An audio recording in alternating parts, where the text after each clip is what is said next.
Kyle Busch gifts Martin Truex a win, and the playoff cutoff line gets even tighter as several drivers have trouble. All that and more coming up next.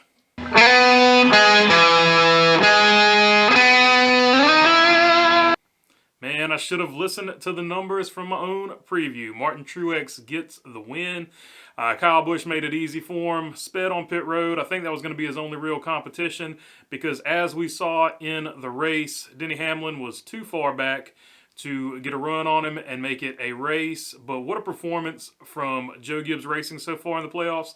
They've proven that their 750 horsepower package seems to be on top of everybody else's. We'll see if NASCAR steps in like they did with Hendrick when Hendrick won those 4 races in a row, but 2 playoff races in a row for GR so far. And they actually had a 1-2-3 finish, and it would have been a 1-2-3-4 finish. So that would have been the second 1-2-3-4 finish of all time if Kyle Busch hadn't sped on pit road.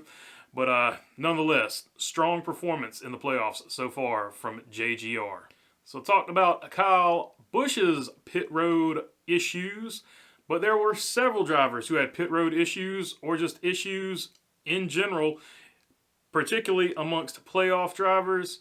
Martin Truex, before the race even started, jumped the restart because Denny Hamlin spun his tires. Then we had Kyle Busch, like I said.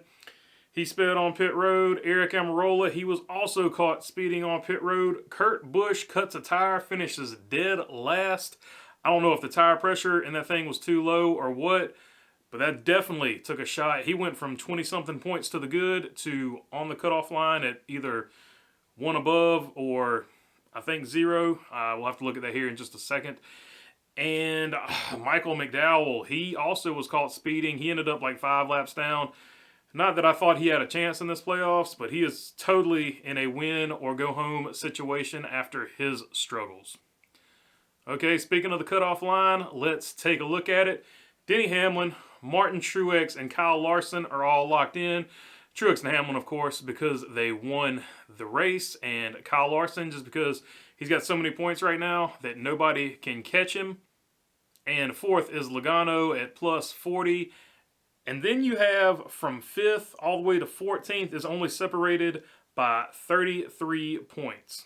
So I would say pretty much after Joey Logano in 4th, nobody is safe. Bristol is going to be an absolute madhouse. I think it's going to be hyper-aggressive, just as aggressive as we've ever seen anybody race at Bristol. Okay, on to good race, bad race.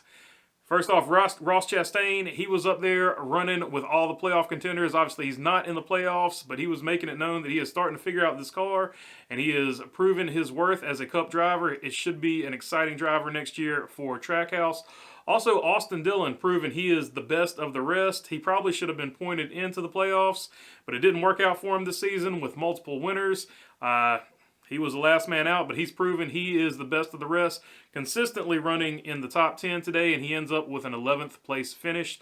And finally, Kyle Larson. This has been historically a very poor track for Kyle Larson, and that 6th place finish basically locks him into the points, and it proves that even at his worst tracks this year, he is a top 6 driver, top 10 driver, so he has significantly improved on his tracks that are historically tough for him.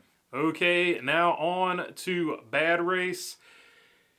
Both of the Busch brothers. Kyle Busch potentially, I mean, you never know what's going to happen in these things, but Kyle Busch took himself out of being in a position where he was controlling the race with that speeding penalty to basically in a position where he had to fight for a top 10.